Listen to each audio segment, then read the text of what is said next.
La santidad de Dios, escrito por Robert Charles Sproul. Capítulo 1. La copa sagrada.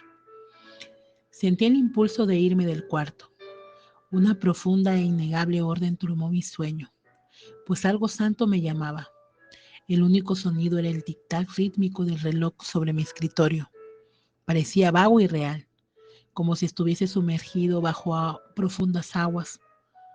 Comenzaba a dormirme en el momento cuando la línea entre la conciencia y la inconsciencia se diluye. Estaba suspendido en este estado aferrado al umbral, aún percibiendo en la quietud de su cerebro los sonidos del mundo exterior. Ese momento inmediatamente antes de sucumbir a la noche. Dormido, pero no completamente. Despierto, pero no alerta. Aún vulnerable al llamado interno que me dijo: levántate y sal de este cuarto. El llamado se hizo más fuerte, más urgente, imposible de ignorar. Un estallido de lucidez hizo que me incorporara y pusiera mis pies en el suelo. El sueño se desapareció en un instante y mi cuerpo se puso en acción. En segundos me vestí y salí del dormitorio de la universidad. Un vistazo al reloj registró el tiempo en mi mente. Faltaban 10 minutos para la medianoche. El aire nocturno era frío, convirtiendo la nieve de la mañana en un colchón con sábana quebradiza. Sentí el crujido bajo mis pies al caminar hacia el centro del plantel. La luna proyectaba una sombra fantasmagórica sobre los edificios de la universidad, cuyos canales de desagüe estaban adornados con gigantes puntas congeladas. Gotas de agua detenidas en el espacio que formaban cuchillos sólidos de hielo simulando colmillos. Ningún arquitecto humano podría haber diseñado esas gárgolas de la naturaleza. Los engranajes del reloj de la vieja torre principal se movieron y sus agujas se colocaron verticalmente. Escuché el pesado sonido de las maquinarias, una fracción de segundo antes del repique de las campanas. 4 tonos musicales señalaron la hora exacta. Después llegaron las 12 golpes parejos y sonoros. Yo los conté en mi mente, como siempre lo hacía, revisando la posibilidad de un error en el número que nunca fallaba. Sonaron exactamente 12 golpes desde la torre como el martillo de un juez severo golpeando sobre metal. La capilla se hallaba bajo la sombra de la vieja torre principal. Su puerta era de cedro pesado con un arco gótico. La abrí y llegué al vestíbulo. La puerta se cerró detrás de mí con un sonido e hizo vibrar las paredes de piedra de la nave.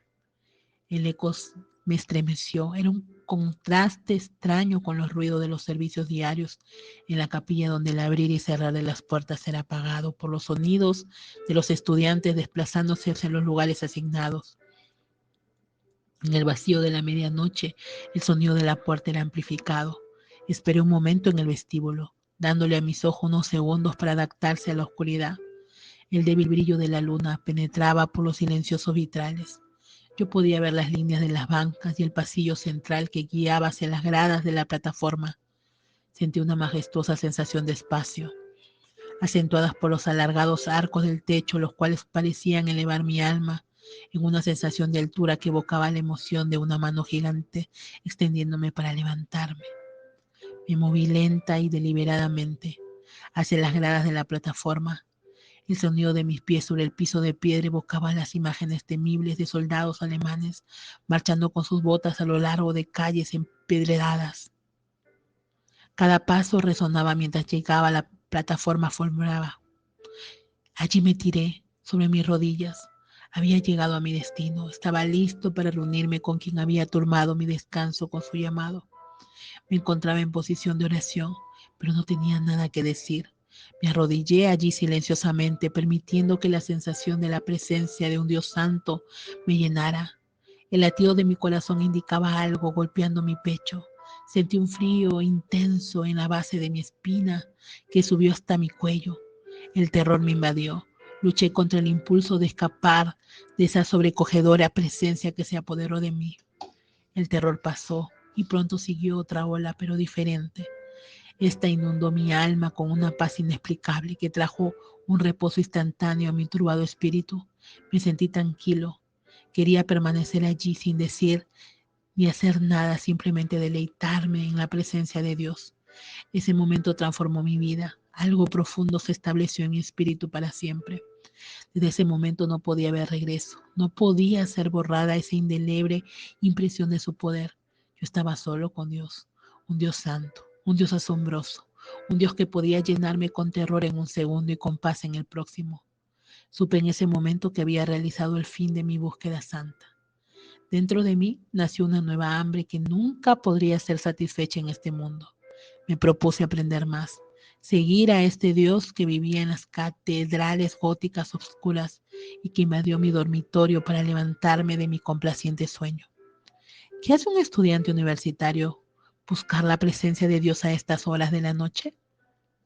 Algo sucedió esa tarde en una de las clases que llevé a esa capilla. Yo era un recién convertido, cuya conversión había sido repentina y dramática. Para mí, una réplica del camino de Damasco. Mi vida había sido cambiada radicalmente. Yo estaba lleno de celo por la dulzura de Cristo. Me consumía una nueva pasión, estudiar las escrituras, aprender cómo orar, conquistar los vicios que asaltaban mi carácter y crecer en gracia. Yo quería desesperadamente hacer mi vida valiosa para Cristo. Mi alma cantaba, Señor, quiero ser cristiano. Pero algo estaba ausente en mi nueva vida cristiana. Mi celo era abundante, pero estaba marcado por superficialidad, una clase de simplicidad que estaba haciendo de mí una persona única, dimensional. En cierto modo, yo era un unitario de la segunda persona de la Trinidad. Yo sabía quién era Jesús, pero Dios el Padre estaba envuelto en el misterio. Él era un enigma escondido para mi mente y un extraño para mi alma. Un velo oscuro cubría su rostro. Mi clase de filosofía cambió todo eso. Era un curso que no me interesaba. Estaba ansioso de terminarlo y dejar detrás de mí ese curso obligatorio. Yo había escogido especializarme en la Biblia y pensaba que las abstractas especulaciones de la clase de filosofía eran un desperdicio de tiempo. Escuchar a los filósofos discutir acerca de la razón y de la duda me parecía vacío. No encontraba alimento para mi alma, nada que encendiera mi imaginación, solo difíciles y aburridos problemas intelectuales que me dejaban frío hasta que llegó esa tarde de invierno. La lección de ese día fue sobre un filósofo cristiano cuyo nombre era Aurelio Agustín. En el transcurso de la historia, él había sido canonizado por la Iglesia Católica Romana. Todos se referían a él como San Agustín. El profesor habló sobre las opiniones de Agustín sobre la creación del mundo. Yo estaba familiarizado en el relato bíblico de la creación. Yo sabía que el Antiguo Testamento abre con las palabras, en el principio Dios creó los cielos y la tierra, pero yo nunca había pensado profundamente acerca del acto original de la creación. Agustín sondeó dentro de este glorioso misterio y se preguntó, ¿cómo fue hecho? En el principio. Sonaba como el comienzo de un cuento de niños. Había una vez. El problema es que al principio no había tiempo como nosotros entendemos ser había una vez. Nosotros pensamos de los comienzos como el punto inicial de algo en el medio de un periodo de la historia. La Cenicienta tuvo una madre y una abuela, su historia que comenzó una vez, no comenzó en el comienzo absoluto. Antes de la Cenicienta hubo reyes, reinas, rocas, árboles, caballos, liebres y lirios. ¿Qué había antes del principio de Génesis 1? La gente que Dios creó no tenía padres o abuelos.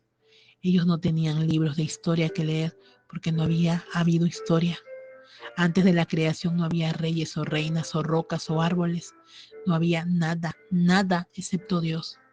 Fue a donde mi clase de filosofía hizo que me diera un enorme dolor de cabeza. Antes que el mundo comenzara no había nada. ¿Pero qué realmente es nada? ¿Ha tratado usted de pensar acerca de nada? ¿Dónde se encuentra eso? Obviamente en ningún lugar. ¿Por qué? Porque es nada. Y la nada no existe, no puede existir, porque si existiera entonces sería algo y no nada.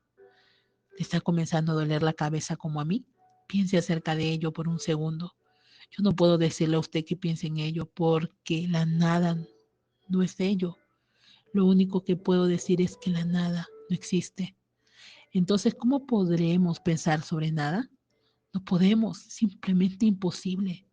Si tratamos de pensar en nada, siempre terminaremos pensando en algo. Tan pronto como trato de pensar sobre nada, comienzo a imaginarme un montón de aire vacío, pero el aire es algo. Entonces, ¿cómo podemos pensar sobre nada? Comienzo a imaginarme un montón de aire vacío, pero el aire es algo, tiene peso y sustancia. Yo sé eso por lo que sucede si un clavo pincha la llanta de mi carro.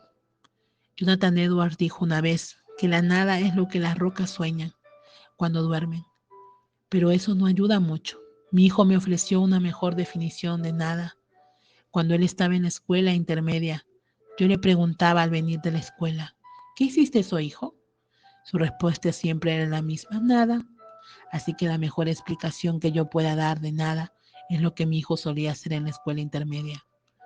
Nuestro entendimiento de la creatividad involucra el moldear y dar forma a la pintura, la arcilla, las notas sobre un papel o alguna otra sustancia. Nunca hemos experimentado que haya un pintor que pinte sin pintura, o un escritor que escriba sin palabras, o un compositor que componga sin notas. Los artistas tienen que comenzar con algo. Lo que los artistas hacen es moldear, dar forma o retribuir otros materiales, pero ellos nunca trabajan con nada. San Agustín enseñó que Dios creó el mundo de la nada. La creación fue algo así como un mago sacando un conejo de un sombrero, excepto que Dios no tenía un conejo, ni tenía un sombrero. Mi vecino es un hábil fabricante de gabinetes. Una de sus especialidades es construir gabinetes para magos profesionales. Él me dio un recorrido por su taller y me mostró cómo se hacen las cajas y los gabinetes para magos. El truco es el uso astuto de espejos. Cuando el mago sale a escena y muestra una caja o un sombrero vacío, lo que usted ve es solo la mitad de la caja. O un sombrero, por ejemplo, si usted toma el sombrero vacío, luego le fija un espejo a medio sombrero, el espejo refleja el lado vacío del sombrero y proyecta una imagen exacta. La ilusión crea el efecto visual de ver vacíos ambos lados del sombrero, pero usted solo está viendo la mitad del sombrero. La otra mitad tiene suficiente espacio para esconder palomas blancas o conejitos gordos. No hay mucha magia en esto, ¿verdad? Dios no creó el mundo con espejos. Para hacerlo habría necesitado que la mitad del mundo comenzara con un espejo gigante que escondiera la otra mitad. La creación involucra traer a la existencia todo lo que es, incluyendo los espejos. Dios creó el mundo de la nada. Hubo un tiempo en que hubo nada, pero repentinamente, por el mandato de Dios hubo un universo. De nuevo preguntamos, ¿cómo lo hizo? El único indicio que la Biblia nos da es que Dios llamó al universo a la existencia. Agustín llamó a ese acto el imperativo divino o el fiat divino. Sabemos que un imperativo es un mandato. Así es un fiat. Cuando Agustín habló de un fiat, no estaba pensando en un carro italiano. El diccionario define fiat como un mandato, un acto de la voluntad que crea algo. En ese momento yo estoy escribiendo sobre una computadora fabricada por la IBM. Esa es una máquina asombrosa, bastante complicada. Está diseñada para responder a ciertos comandos. Si cometo un error al mecanografiar, no tengo que tener un borrador. Simplemente oprimo una tecla y la computadora lo corrige. La computadora trabaja por fiat, pero el poder de mi fiat es limitado. Los únicos fiat que trabajan son los que ya están programados en la computadora. Me encantaría poder decirle a la computadora, por favor, escríbeme todo este libro mientras me voy a jugar golf. Mi máquina no puede hacer eso. Le puedo gritar a la pantalla con el más fuerte imperativo, escribe ese libro, pero la máquina es muy obstinada para obedecer. Los fiat de Dios no están limitados. Así, Él puede crear por la pura fuerza de su divino mandato, puede traer algo de la nada y vida de la muerte, puede hacer estas cosas por el sonido de su voz. El primer sonido que se escuchó en el universo fue la voz de Dios ordenando, sea. En realidad, es inapropiado decir que ese fue el primer sonido en el universo porque hasta que el sonido fue hecho no había universo. Dios le habló al vacío. Podríamos decir que esto era una especie de proclamación primigenia dirigida hacia el obstáculo, hacia el oscuro vacío. El mandamiento de Dios creó su propia molécula para transportar las ondas sonoras de la voz de Dios lejos en el espacio, pero las ondas sonoras tardarán mucho. El sonido de este mandato imperativo excedió la velocidad de la luz. Tan pronto como las palabras salieron de la boca del Creador, las cosas comenzaron a suceder. Cuando su voz resonó, las estrellas aparecieron, emanando una luz indescriptible entonada con el sonido de los ángeles. La fuerza de la energía divina se esparció en el cielo como un caleidoscopio de colores brotando de la paleta de un poderoso artista. Los cometas cruzaron el cielo con brillantes colas como los fuegos artificiales que celebran la independencia. El acto de la creación fue el primer evento en la historia. Fue también el más asombroso. El supremo arquitecto observó su complejo bosquejo y pronunció sus mandatos para que los límites del mundo se establecieran. Cuando él habló, los mares fueron encerrados en sus límites y las nubes se llenaron con rocío. Él amarró las Pléyades y ciñó el centurión de Orión. Luego habló de nuevo a la tierra y comenzó a llenarse de orquídeas floreciendo en su plenitud. Las flores brotaron como la primavera del Mississippi. Los tonos lavanda de las ciruelas danzaban con los brillos de las azaleas y la flor del olivo. Dios habló una vez más y las aguas se llenaron de seres vivientes. El caracol se ocultó bajo la sombra de la mantarraya, mientras que el pez espada rompió la superficie del agua para pasearse sobre las olas con su cola. De nuevo, él habló y el rugido del león y el balido de la oveja se escuchó. Los animales de 4 patas, las arañas de 8 y los insectos alados aparecieron. Y dijo Dios, esto es bueno. Entonces Dios se inclinó hacia la tierra y cuidadosamente le dio forma a una pieza de barro. La levantó delicadamente hacia sus labios y sopló sobre ella. El barro comenzó a moverse, comenzó a pensar, comenzó a sentir, comenzó a adorar. Estaba vivo y estampado con la imagen de su Creador. Consideren la resurrección de Lázaro de entre los muertos. ¿Cómo lo hizo Jesús? Él no entró a la tumba donde yacía el cadáver putrefacto de Lázaro. No tuvo que administrar resucitación boca a boca. Él se paró frente a la tumba a la distancia y gritó en voz alta, Lázaro, ven fuera. La sangre comenzó a fluir en las venas de Lázaro y sus ondas cerebrales a pulsar. En una explosión de vida, Lázaro abandonó su tumba y caminó hacia afuera. Este es el fiat creador, el poder del imperativo divino. Algunos teóricos modernos creen que el mundo fue creado por la nada. Note la diferencia entre decir que el mundo fue creado de la nada y decir que fue creado por la nada. Según esta opinión moderna, el conejo sale del sombrero sin conejo, sin sombrero y sin mago. Esta opinión moderna es una milagrosa que el punto de vista bíblico, pues sugiero que la nada creó algo, y más aún sostiene que la nada lo creó todo, ciertamente una hazaña. Seguramente en esta era científica no podía haber gente seria reclamando que el universo fue creado por la nada. ¿O acaso la hay? Pues sí, en grandes números. Por supuesto, ellos no suelen decirlo de la manera que yo lo digo y probablemente se irritarán conmigo por expresar sus puntos de vista de esta forma. Sin duda protestarán de que yo ofrezco una caricatura distorsionada de su sofisticada posición.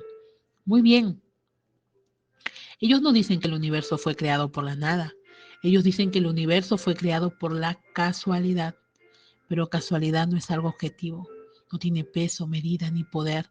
Es meramente una palabra que usamos para describir posibilidades matemáticas.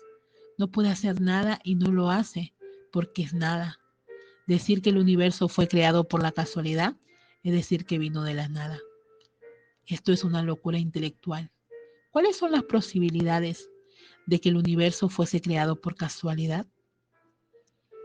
San Agustín entendió que el mundo no podía ser creado por la casualidad. Él sabía que se requería algo o alguien con poder, el mismísimo poder de la creación, para que el trabajo fuese hecho. Él sabía que algo no podía venir de la nada. Entendió que en algún lugar, de alguna manera, algo o alguien tenía que tener el poder de ser por sí mismo. De lo contrario, hoy no existiría nada. La Biblia dice, en el principio Dios, el Dios que nosotros adoramos. siempre ha estado allí. Solo Él puede crear seres, pero solo Él tiene el poder de ser. Él no es nada, Él no es casualidad, Él es puro ser. Él es aquel que tiene el poder de ser todo por sí mismo. Él es el único eterno, el único que tiene poder sobre la muerte. Solo Él puede ordenar que los mundos existan por su fiat, por el poder de su mandato. Tal poder es abrumador y asombroso. Él merecedor de respeto y de humilde adoración. Las palabras de San Agustín, que Dios creó el mundo de la nada por el puro poder de su voz, fueron las que condujeron hacia la capilla aquella medianoche. Yo sé lo que significa ser convertido, sé lo que es nacido de nuevo. También entiendo que una persona nace de nuevo solo una vez, cuando el Espíritu Santo activa en nuestras almas la nueva vida en Cristo. Él no detiene su obra, Él continúa trabajando en nosotros para cambiarnos. Mi experiencia en el salón de clases reflexionando sobre la creación del mundo fue como nacer de nuevo una segunda vez. Fue como convertirme no meramente a Dios, el Hijo, sino al Dios Padre. Repentinamente sentí pasión por conocer a Dios el Padre. Quería conocerlo a Él en su majestad, en su poder, en su majestuosidad, santidad. Mi conversión a Dios, el Padre, no sucedió sin sus respectivas dificultades, aunque fui profundamente impresionado por la noción de un Dios que creó un universo entero de la nada. Me sentía confundido por el hecho de que vivimos en un mundo lleno de lamentos, un mundo plagado de maldad. Mi próxima pregunta fue, ¿cómo pudo un Dios bueno y santo crear un mundo que ahora se encuentra en este caos? Mientras estudiaba el Antiguo Testamento, también me perturbaban las historias sobre Dios ordenando la muerte de mujeres y niños, de Dios matando instantáneamente a Usa por tocar el arca, y algunos otros relatos que parecían revelar un lado brutal del carácter de Dios. En concepto, la idea central que yo seguía, encontrando en la Escritura, era que Dios es santo. Esa palabra me era extraña. No estaba seguro de su significado. Yo hice de esa idea un asunto de diligente y persistente investigación. Aún hoy estoy absorto con el tema de la santidad de Dios. Estoy convencido de que es una de las ideas más importantes con las cuales un cristiano debe lidiar. Es básica para nuestro entendimiento de Dios y del cristianismo. La idea de la santidad es tan central a la enseñanza bíblica que se dice de Dios que santo es su nombre. Lucas 1:49. Su nombre es santo porque Él es santo.